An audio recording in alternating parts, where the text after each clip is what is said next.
Um, Also, I'd like to thank everybody for coming out here this evening. This is a really good turnout. Peter, thank you for arranging this, as you did last time I ran. I sat here with Bucky Stanley in this same environment. So I'm excited to be here to repeat that. I appreciate everyone that came out and spent the time to do this. You do have a decision to make that hasn't been presented to the Beaverdam District in 38 years.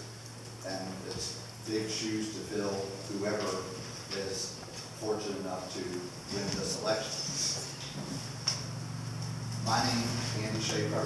Again, I ran last in the primary with Bucky Stanley.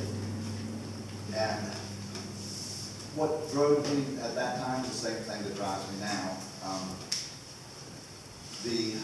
The needs of the district, which have changed over the years, the amenities that we'd like to have that other parts of the county have.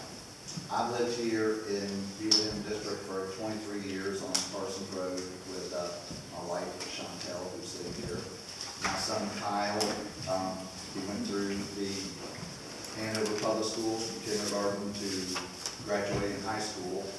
He's now in the Navy, and it was through his education and what he learned through Hanover schools that allowed him to join the Navy, and he's now a nuclear technician on submarines.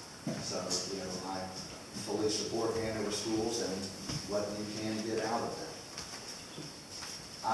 For many years, a lot of you probably know me from my involvement in some of the community organizations here, the Legion, the Beaverdam Depot, Heritage Days. I'm past president of the Virgin Club. I've always enjoyed being part of the community and active in these organizations. My goal for this next step is to, the support that I give the local organizations and my ability to help in the community. I just would like to take that next step to be your representative on the Hanover Board of Supervisors as the representative for the Beaverdam District. Sure, everyone's aware that over the past 2 years we've been impacted, like the rest of the world, by the pandemic. It doesn't matter really where you stand on the subject. It's definitely affected each of us. Some of these things that have happened, the inflation that's going on now, the job loss through the pandemic, the people that have walked away from jobs just because they simply decided not to. How many of us have walked into a fast food restaurant now and find out the dining room's closed because they don't have enough employees to keep that and the drive-through. So we're in a strange world, and we're in situations that have not existed in the past for any of us. Housing prices have skyrocketed. Developers are targeting our area for a construction boom. We're sort of the last frontier in Hanover, and I, just as Mr. Stone said, definitely am not comfortable with that as a situation for us. The Board of Supervisors can't fix all these problems, but I can give you a couple of examples of what they can work on, and if I get elected as your representative, that I will work hard to do. The first being development. We want to make sure that the area, the life that we all enjoy here remains the same that it has for us, for your parents, and that we are able to pass on to our children the sense of community and the ability to enjoy the rural lifestyle that we've all come to love. What we have to do, though, is stand firm on these expectations. We need to make sure that we don't allow high-density development in the area. We don't let it start sneaking in. If you drove from Ashland lately toward this area and you see all the development going on there, that we would not want that here. Now, when I say that, that sounds like a scary proposition that I'm comparing, but that area actually is targeted for that kind of development in the suburban service area that has all of the amenities that needs to exist. I only use this as an example that we do not want to see that here. The second thing that I would want to work hard for all of us is the same thing I've worked hard for the past several years. most of you know I've been a very large proponent of internet broadband access for the area. The other thing that the pandemic has brought to all of us has seen the inability to remotely work from home. You know, whether you live in the country or the city, if your job sends you home because you can't go to work and you come home and you don't have a way to work, then that's your paycheck. Remote learning, another thing. You know, when the kids got sent home from school over the past couple of years, just statistically, 20% of the residents in the area don't have high-speed internet. So if you take that, that means 20% potentially of the students that were sent home didn't have the ability to work from home. They were given laptops, but they weren't given any way to use them.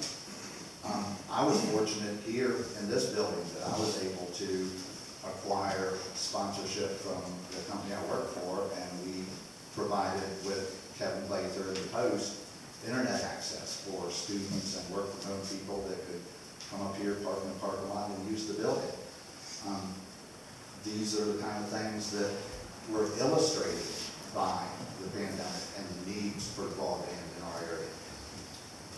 When I ran against Bucky Stanley, and we all know I was not successful, but that's fine. He's a man of a long time and a mountain to deal with. But anyway, he was good enough, and I still felt passionate enough about the internet that he worked with me and, you know, allowed a broadband committee to get formed, and we did that, and I chaired that, and there was a lot of movement that happened in direction. COVID affected that committee also, and the attendance, it was hard to get things done, but it got finished, and the county paid attention to the documents that was presented to them as a pathway to broadband, and the county was successful in acquiring a grant from Virginia for $16 million in a partnership with All Points Broadband and REC, and Dominion Energy also. Yeah, Dominion Energy. And what's going to happen in our area is that we're going to get fiber to the home with that partnership and with the grants and with the work that the Hanover supervisors did do, and letting the Citizens Committee assist in that. If I get elected to the position, I feel that I bring a skill set that will help make sure that these processes are put into place and are managed. The grants are going to come in, it's going to take 3 years to do it. I've got 30 years of experience in the IT industry. I've worked with every broadband provider in our area through my job. I've worked for Marks & Harrison. They're the largest personal injury firm in the state. That's not advertisement, but we have 10 offices all over the state, and I have a lot of experience going to all these places that we open and setting up these facilities and the communications. So I feel like I have the skills to do that. In my position in my job, I'm the Director of Information Technology. As a director, I sit on the management board of the firm. And same thing, for the past 20 years that I've been there, I've acquired management skills and working in a large corporation that I feel will transition well into the Board of Supervisors. I've demonstrated in the area here, working with the organizations, that I work well with the community, with the organization, the goals that we want to meet. We put on a whole lot of community events and do a whole lot of good in the community. One of those being the honorary mayor race, and this is an advertisement that they're looking for candidates to run for the honorary mayor this year, so no one forget that part. The other issue that we need to address on the Board of Supervisors is housing costs. Due to the same thing, result of the pandemic, result of the economy, inflation that's at a 40-year high now, material shortages, labor shortages, low borrowing costs, housing prices have skyrocketed. Right now, the average cost of a house in Beaverdam is around $300,000. I would challenge anyone to find a house for less than $300,000 that you would want to buy right now. But a byproduct of that has been the other pain that we felt as a community, the reassessments, and everyone's property bill that we received this year. These, in my opinion, are a inflated valuation that, for me, I'm not moving out of that area. I'm not moving out of my house to tell them that my house is worth so much money this year and next year, and the county collect this money for their uses. It's a tough financial burden for anyone. I don't know if anyone is aware of this, but Governor Youngkin signed into law last week House Bill 1239, and it empowers localities to cut car tax rates and prevent tax hikes caused by dramatic increases in your vehicle assessments.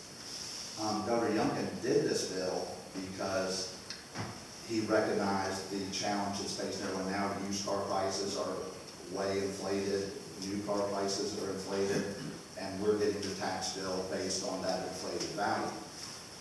He created this bill as an emergency measure because as the law stands now, the county cannot charge you tax rate different than what the state charges.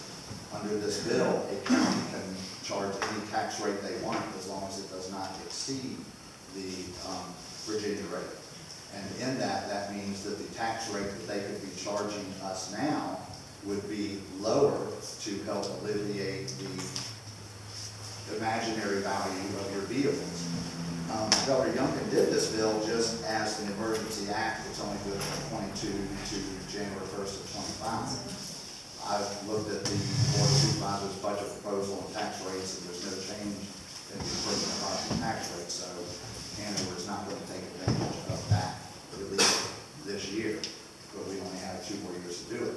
This is another item that I think it would be important to work for the good of Hanover in its entirety, not just the Beaverdam District. The budget, as they proposed it this year, actually lists in the revenue highlights that the amount of the budget is based on the increase in the valuation of the home assessments and the valuations of the personal property. So as a result of that, the county has increased our budget 19.9% this year, from $500 million to $600 million.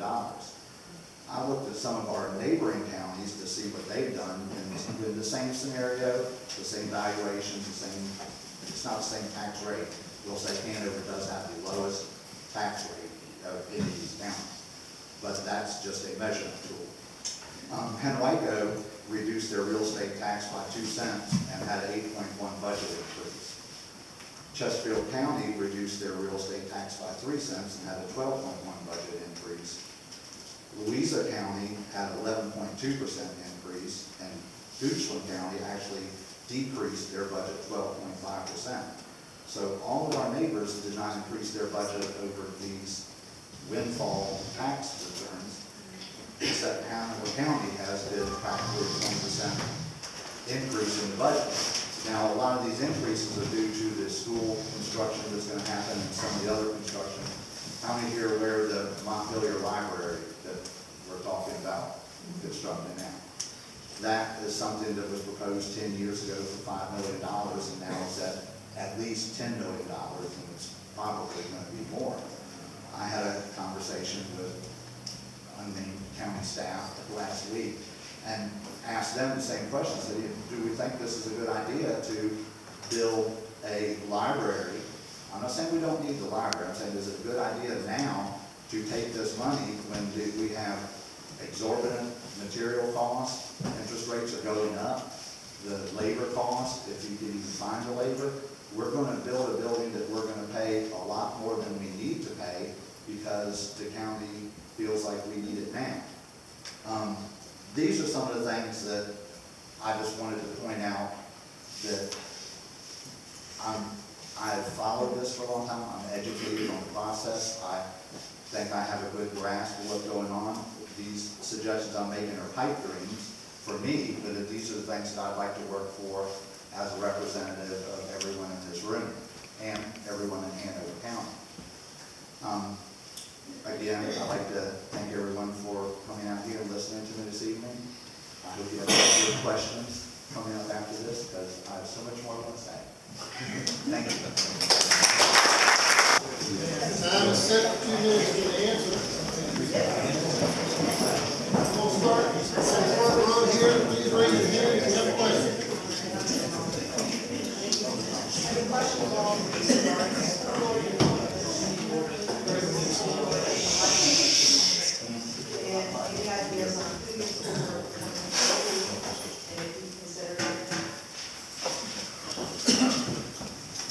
Could you repeat the question, please?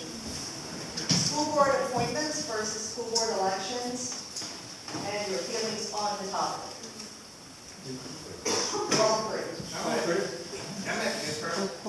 I personally feel like the school board ought to be appointed. If you get a school board member in there that is doing what your constituents want them to do, it's easier to get them out than if they were elected. And to answer your question, if I had coined anybody or thought about anybody in particular, I have not. I'm just trying to get through the primary and concentrate on some of those appointments. Powerful people once I get the nomination.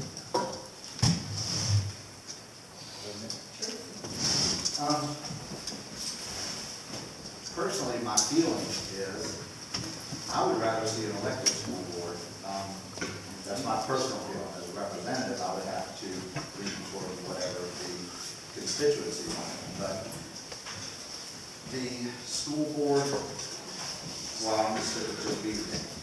Our representative of Beaverdam, who I've never met, I will say that, is someone that's been there a long time. He's served a long time, but I think that the position is not made for someone to serve a long time.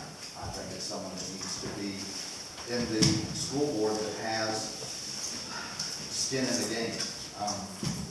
Someone, kids, not those kids in it, but be closer to what's happening in there. I do not have a appointee in mind, but I will say this, that I would probably, if I'm elected, get a different appointee just for change.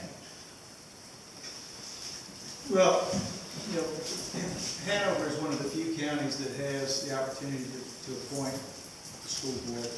And I think it's a great idea. I support that. I think, bring the politics into it a little too much when you make an elected position.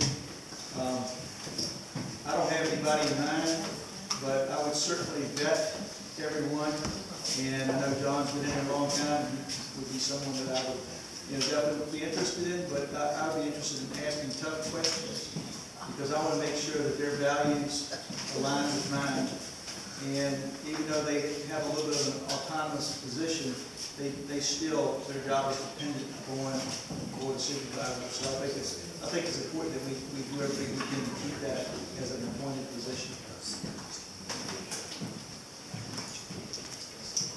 Next hand.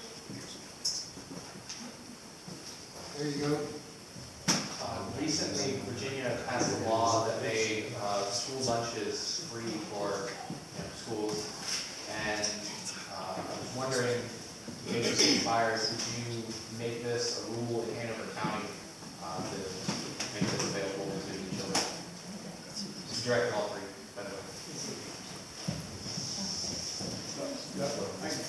Well, I'm not familiar with that particular law, but certainly there are folks that need assistance. I don't think everyone needs that, and we need to be a charitable county, state, and nation, and so we need to take care of those folks that need it. But I don't necessarily think that lunches ought to be free in the schools.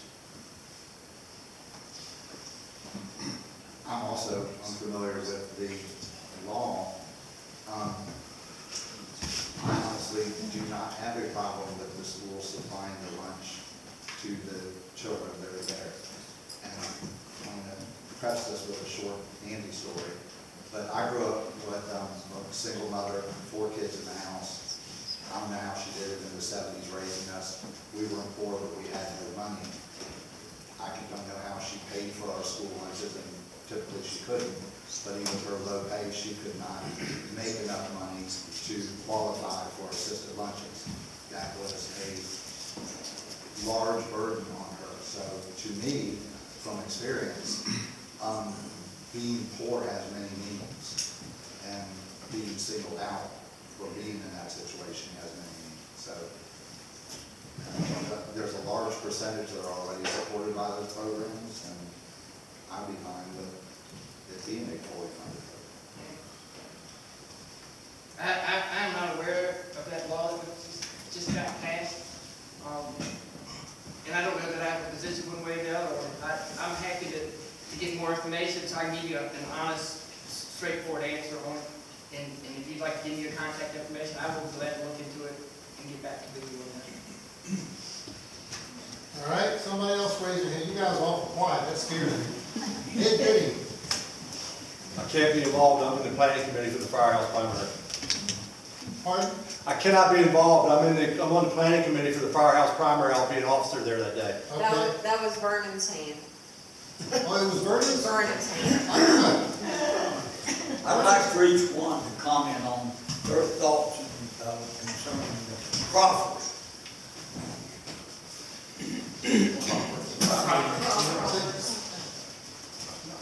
Go ahead. All right. You know, proffers are, you know, kind of a touchy subject for a lot of folks. I know in 2012, they did away with the proffers for about a year. And then they brought them back, and I think now that the kind of state weighed in on it. But, you know, proffers, I think the way I understand they currently stand, you have to have an impact study in order to justify, you know, charging a profit. However, I don't know that that adequately covers the cost for our community, for the additional fire and EMS, public safety workers, schools, and road improvements. I mean, the proffers do help to address, you know, road improvements to the best of my knowledge. But I think there's a lot more that when you add these communities, you know, and start adding, you know, kids in school and stuff like that. So I think the proffers probably need to be readdressed, you know, and that's something that, you know, you'd want a lot more information before you start making, you know, specific claims. But I do, that is one thing that I think that we do need to relook at in order to not defray those costs, because, you know, as the developers kind of, you know, make a profit on their development, that expense gets passed to you and your taxes. So I think we need to look at that. Thank you. Proffers are a touchy subject, and just as Mr. Stoneman pointed out, in 2012, Board of Supervisors voted to not have proffers anymore. When they did that, they left $47 million, I believe, on the table of developments that had been in the books and in planning that hadn't been built yet, and they absolved them of that. That caused quite a stink at that time. But first, let me ask a question everyone else. Does everyone know what proffers are? That's a silly question. All right, so proffer can only be made as a voluntary basis. A developer, under law, has to say, I'm going to impact the community this much. I will help defray these costs by giving you X amount of dollars, and the planning and zoning looks at it and says, well, you know, that will help, and that's added into consideration. Proffers are also considered two different ways, either internal or external. If it's a internal impact on the community, in other words, the county's going to build roads, they're going to have to do things that are just contained into that community that are going to be cost, then that's one type of proffer. The other is an external proffer, where, say, when they were going to build the lake subdivision down 33, and it was going to be 2,000 houses, they need a school, a fire, more police, that's definitely an external. Proffers have fell out of favor across the country, not just here. In 2013, they actually passed a law that said that if you even hinted as a county of a real unrealistic proffer, you said, okay, I'm going to build one road, give me $10 million, and you know, I'll let you build your subdivision. That's an unrealistic expectation of a proffer. So proffers died out a lot in 2013 when they passed that law. And then in 2016, they passed another law. Proffers don't work.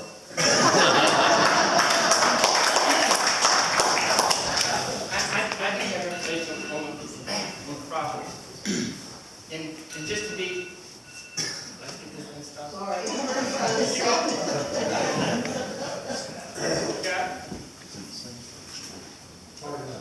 Sorry.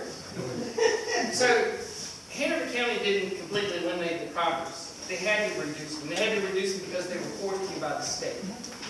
And that's because this state of Virginia is a Dillon rule state. And if you want a definition of the Dillon rule, can't fit it in my 2 minutes, but come see me. I'm happy to give you the definition of a Dillon rule. Laws are passed by general legislature. There you go. That's the only thing. Short version.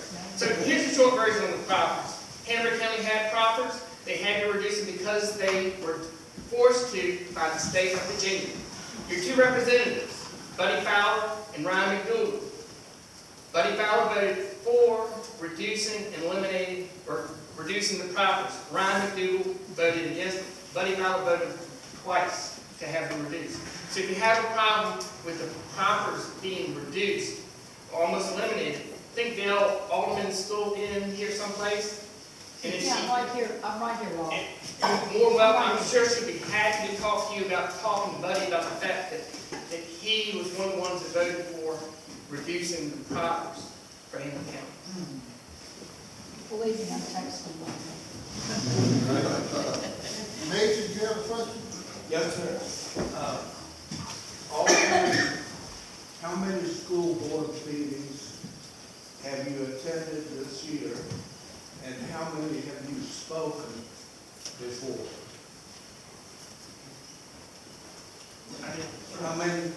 How many school board meetings have you attended? I attended 0 this year.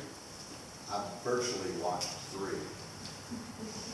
Well, I say virtually, but but you they're have video, so it's the same as attending, but no, I have not spoken.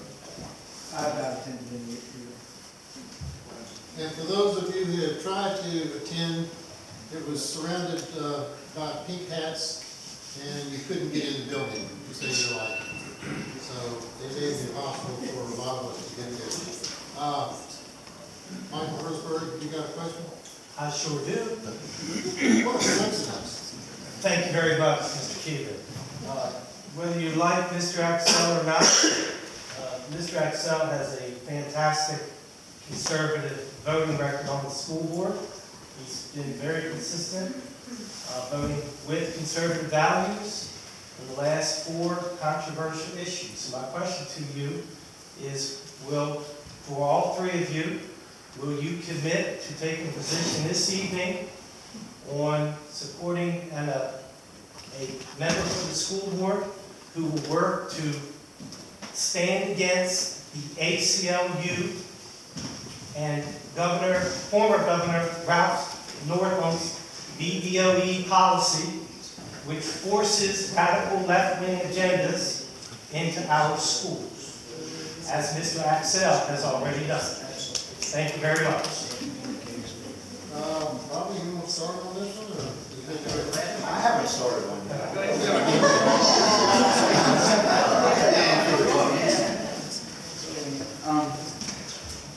I would support a representative that represented our values, the same values that, Governor Youngkin on his win definitely proved that Virginia had a voice in what should happen in the schools, and it is a conservative voice. So, yes.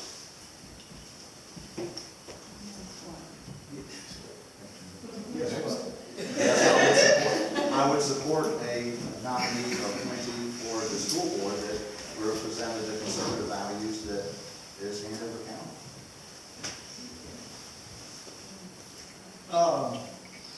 I guess I'll go next. As I understand the question, you were asking us to commit to supporting John Axel or just a conservative? No, as I stated earlier, he's certainly, a man of great experience, but I'm gonna vet somebody. I would like to ask some tough questions.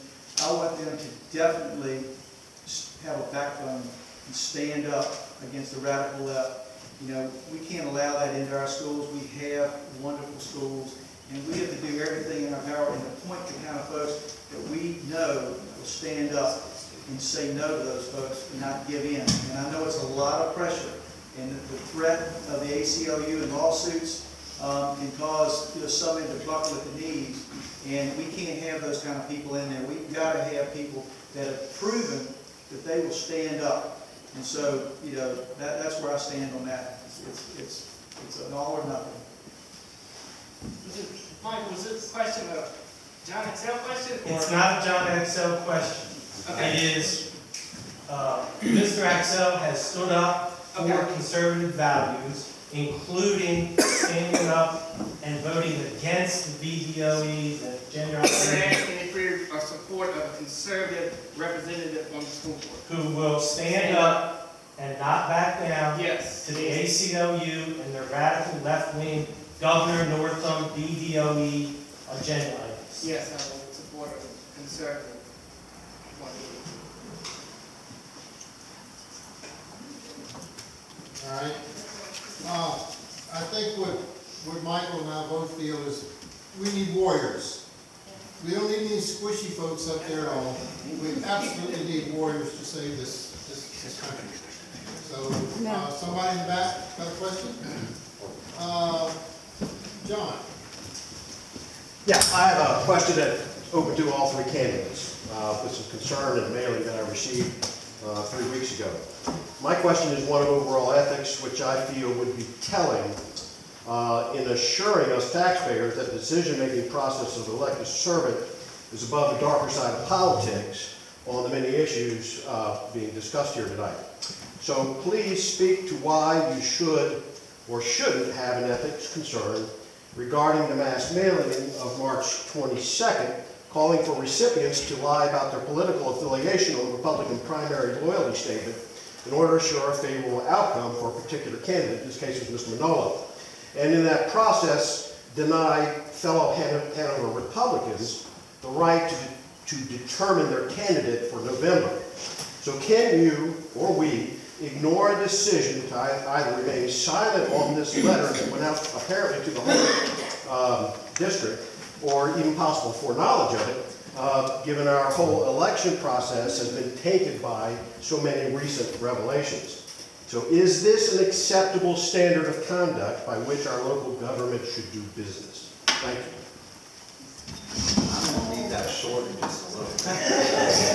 I get the general gist of it before I answer it. Can I have the letter here if anybody wants to see it. It's I did postmarked. not receive that letter. I didn't see the letter either. So I can't comment on something I haven't seen.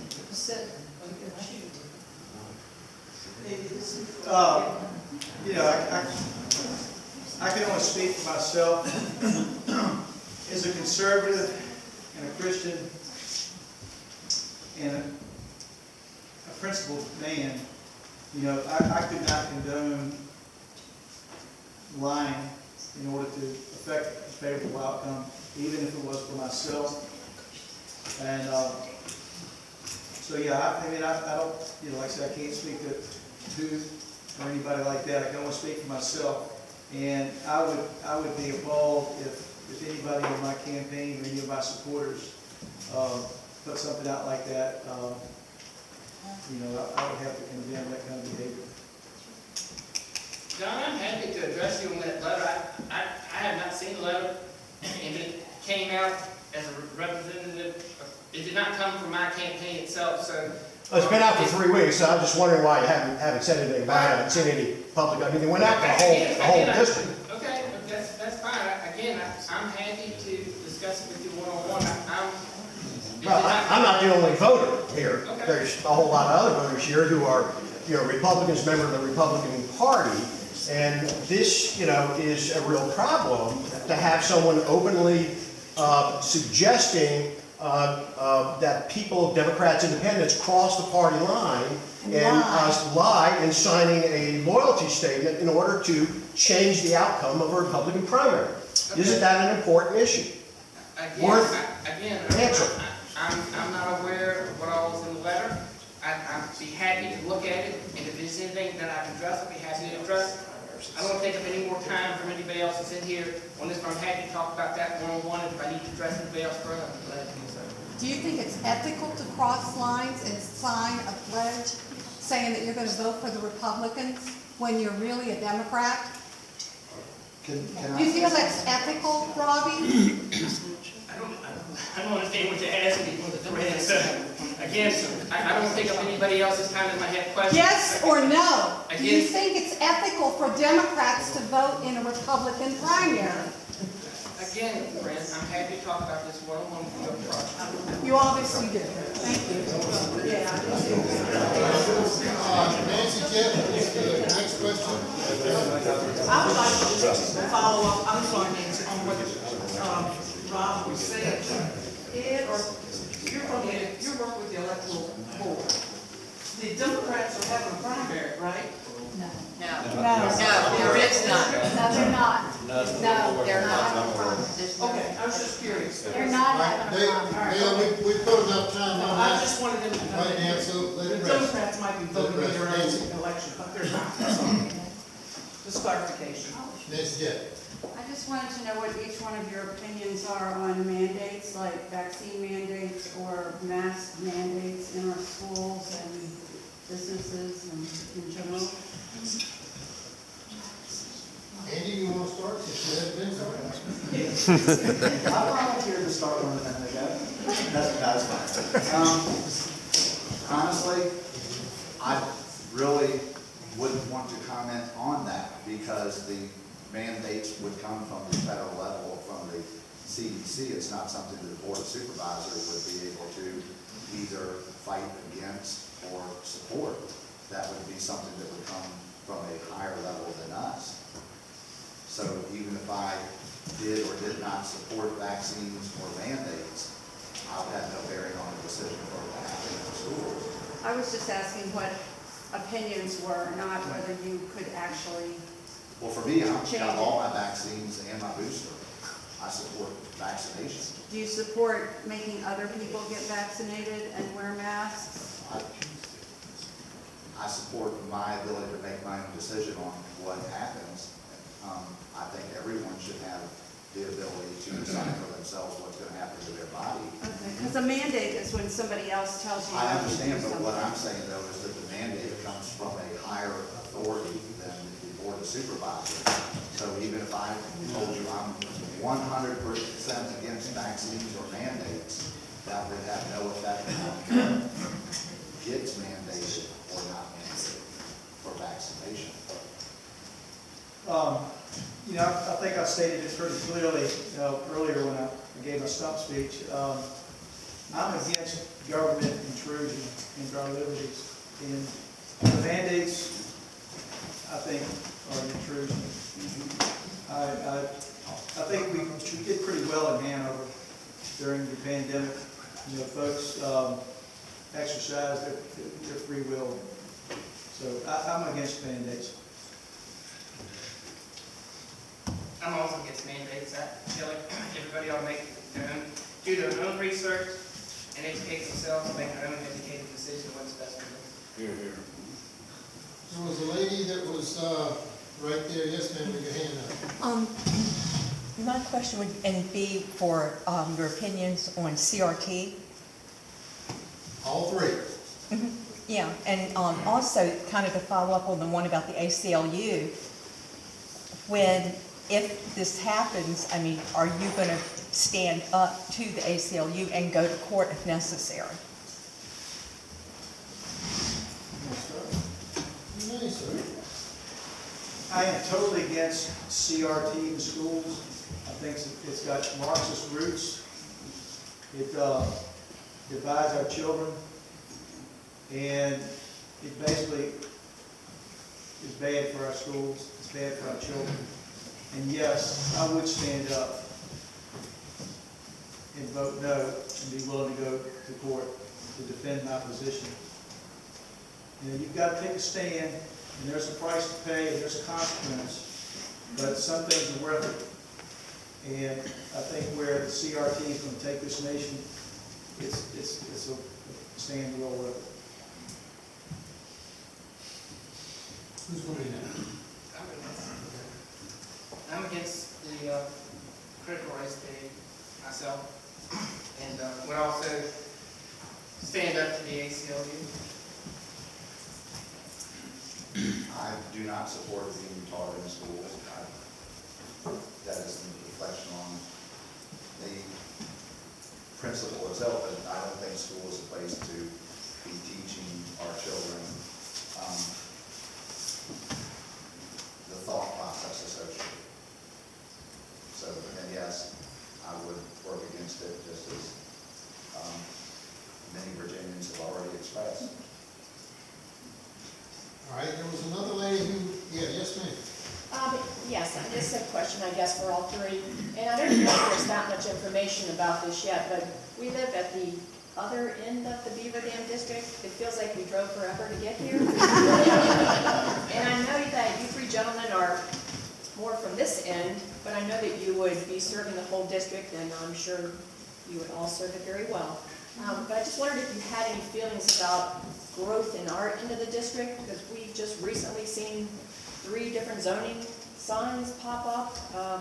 Can't get a lot of information yet from planning, but they're warehouse and multi-use and townhomes, and I just wondered what your feelings are for growth for our end, because we already have the Redmonds right a little bit past where we live.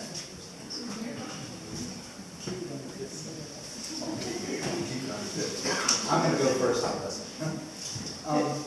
Number one, once you see the yellow signs come up, it's almost too late to do anything because it's already been through the planning and zoning process.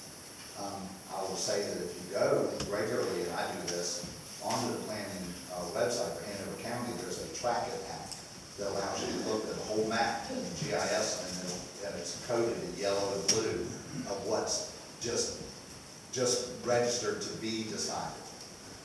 That's the best way to get in front of it when you say you got surprised by it. As far as that end of the county, I think I would share all three are in this, that we are all three challenged in communicating with that. And when I say that, it's literally a different area than here.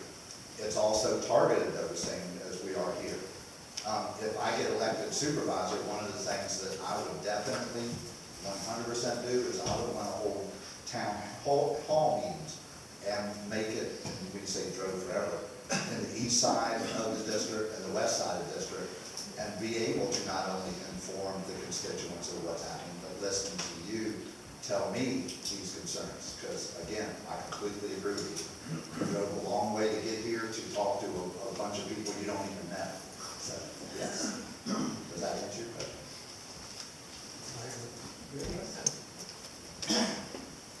That was one of the reasons I wanted to have the town hall meetings, especially out at Charles End, so I can get feedback from the people on that side of the district is to help you navigate that and to be a part of not only the comprehensive plan, but what goes on over there. Well, I can just say, for me, can't speak for the other guys, I love you guys over there. And, a lot of my campaign team live in that area, so we're kind of starting over there, getting to know you, find out what your concerns are, and I can promise you that I'm there to listen and to serve you. We're running a little bit long, but this is good, so the gentleman in the back. Yeah, this is a question for each of you. Have any of you, since throwing your hat in the ring, accepted any campaign advice from a developer or developers? As far as building anything, I've just had this with building a deck, and I've been with contractors all of my life, building contractors, and right now I'm to understand that the building materials are CRAP right now. It's very difficult to get some good wood, good everything. So how much does that weigh into it? How much should that weigh into the decision? Are you going to go right now with awful building quality materials, or? You don't use. Well, I think mine needs to. Or would you wait for that? And so that, again, I'm conservative, I'm fiscally conservative. I believe in guarding your money as much as possible. I don't think it's a wise decision.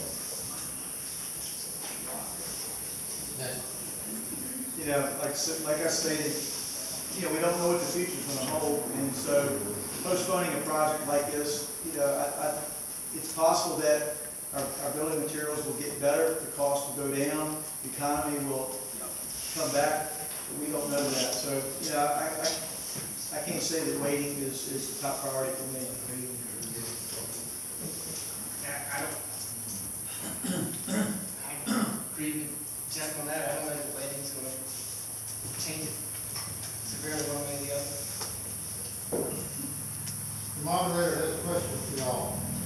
It's an easy yes or no question, pretty much. Would- That was a statement, wasn't it? That was a statement. Would you self-term and at what level? I'll answer that. I'm in favor of term limits. You know, this is a special election. You get 1 year and you have to turn around and do this again. Hopefully it'll be better. But, and then you got, if you get in again, you got 4 years. That's probably a little short. 2 years is probably plenty. I would think 5 years for me would be enough. I think it's time to, I don't think, you know, there should be no tenured politicians. You know, get in a couple, you know, a couple terms and give somebody else a chance. You don't have all the answers. Great yes and no. And Yes.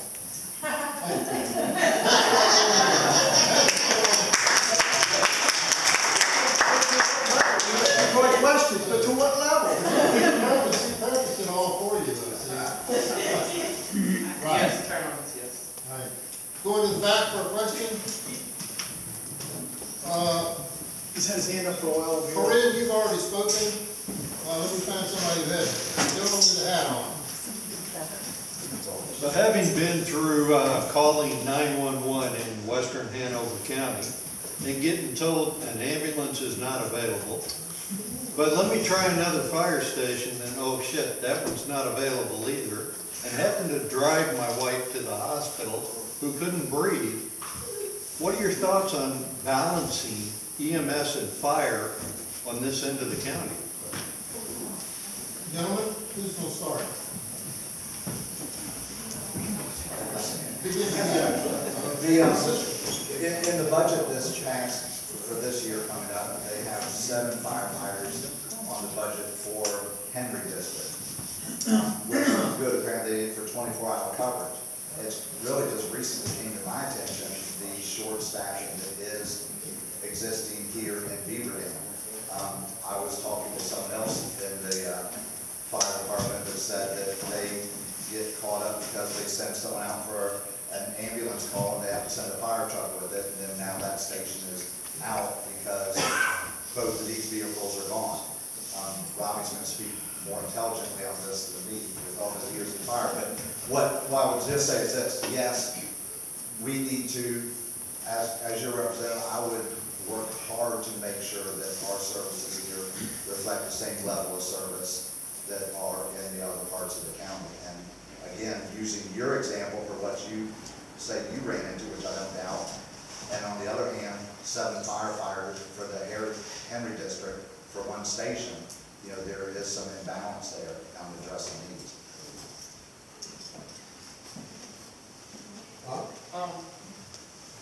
I do think that needs to be addressed, and I do think coming from the fire department, especially on the volunteer side, we're a little short-staffed out here.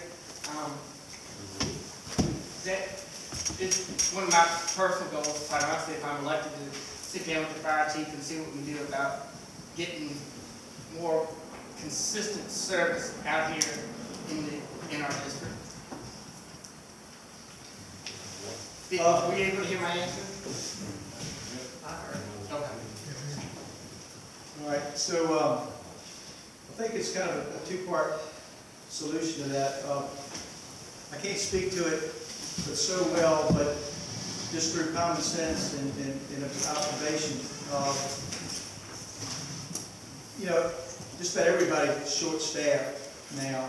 And you know, I had a conversation with public safety Jackson today, and you know, one of the issues that we run into is, you know, the more development we get, the more citizens we get here, the more strain it is on those services, the more calls they have to run. And so, you know, that puts a strain on that, but also too, just the fact that, you know, it's hard to get people to work. I know they had a job fair for the Hanover Sheriff's Department, and they had 2 or 3 people show up for a job.